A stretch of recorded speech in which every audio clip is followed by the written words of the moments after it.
Viral wanita kembar Rihanna Rihani diduga penipu jual iPhone murah dan bawa kabur uang 35 miliar rupiah. Media sosial dihebohkan dengan kasus dugaan penipuan oleh wanita kembar bernama Rihanna dan Rihani. Diketahui jika Rihanna dan Rihani disebut telah menipu banyak orang dengan menjual iPhone murah. Rihanna Rihani kini dikabarkan kabur membawa uang hingga senilai 35 miliar rupiah. Kasus penipuan penjualan iPhone murah oleh Rihanna Rihani diketahui terjadi sejak tahun 2021 silam. Para korban dari penipuan Rihanna Rihani bahkan membuat akun Instagram dengan nama @kasus_iPhone_si_kembar yang berisi unggahan tentang sejumlah data-data penipuannya.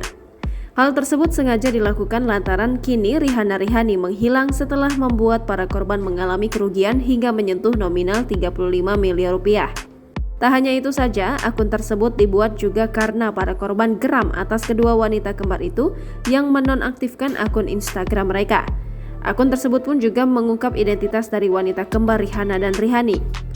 Belum puas sampai di situ, akun tersebut baru-baru ini kembali bersuara atas penipuan yang dialami oleh para korban.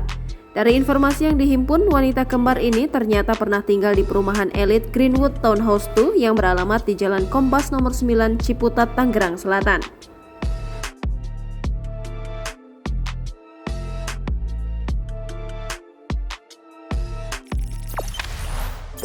Jangan lupa subscribe, share, komen, dan like ya.